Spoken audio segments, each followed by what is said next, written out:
is Beijing getting for that money? Well, right. And you mentioned 24 former legislators who are lobbyists for China in some material way, Chinese business interests, which is to say Chinese communist business interests. And they include former House Speaker John Boehner, who still holds a lot of sway on the Hill, and Trent Lott and others, mostly Republicans in that cadre of 24 or 23 lobbyists. And so you have this issue. Maybe they didn't do anything technically illegal, but maybe if we knew everything that they were doing on behalf of Chinese communist business interests, we changed the law. And so it is a bipartisan issue that you're raising.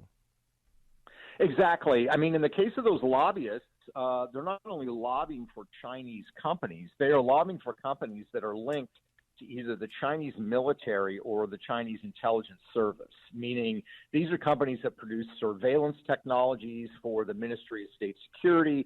They produce weapon systems or logistical components for the Chinese military. And we've got former members of Congress that are lobbying on their behalf in Washington. My view is the Constitution grants us the right to petition the government, which essentially in this day and age means lobbying. I don't see anything in the Constitution that allows an adversarial power to hire former retired politicians to lobby on their behalf. That ought to be banned. And look, there's going to be a lot of squealing about that in Washington, D.C. Some of these people are making $1 million or more a year just off of one lobbying contract for these Chinese firms. But to me, that is a starting point. And there are a number of other reforms that I propose in the book as well. Yeah, well, what about John Boehner's got to afford that nice condo he's got in Marco Island. And Mitch McConnell and his wife with the shipping business. I mean, you in your book, you discussed a meeting Mitch McConnell went with his father-in-law over to China. And next thing you know, they had a small shipping business, and then the government's building big barges for them. That's right. The Chinese government is building these massive bulk container ships for them. They're financing, the state banks are financing the construction of those ships to the tune of hundreds of millions of dollars.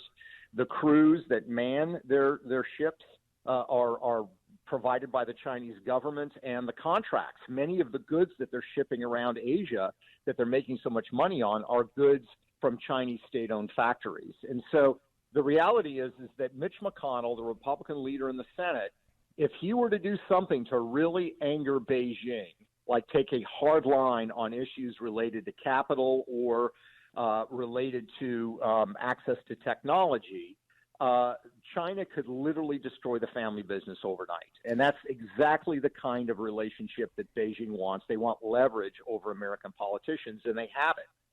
Why China? Is it just hubris? I mean, why not go, if you're going to try to leverage your political clout and your official positions in this country, why not go to countries that are sort of below the fold to make your millions? Why China?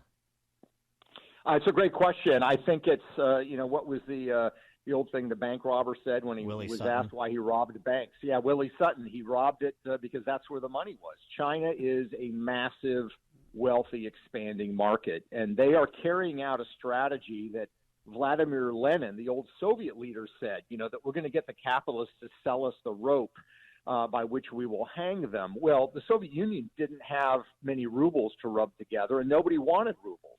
But China is a increasingly prosperous, powerful country. It's going to be the world's largest economy here soon enough, and they've had a concerted strategy. They call it elite capture. And it's genius if you think about it. They don't want to go toe-to-toe with the United States. So what they want to do is effectively lobotomize us by buying off or capturing our elite and making them less hostile, less willing to stand up to China. And that strategy is working fabulously. It's a huge problem. And if we don't wake up, realize it's a bipartisan problem, and enact some reforms, it will be too late, and we will lose this vital competition that we need to win. You know what's telling about your books, too, Clinton Cash, Secret Empires, now this one, Red-Handed, is nobody challenges the content. They just ignore you. They try to ignore you. And that is very, very telling when they're not trying to suggest, well, Peter Schweizer is not documenting this or Peter Schweizer's wrong about that. I don't hear any of that. I just hear silence from sort of the D.C. press corps and the political class, which, as I said, is very instructive. Peter Schweizer, he's the president of the Government Accountability Institute, New York Times bestselling author of, most recently, pick it up if you haven't, Red-Handed, How American Elites Get Rich Helping China Win. Peter, thanks for joining us. Appreciate it.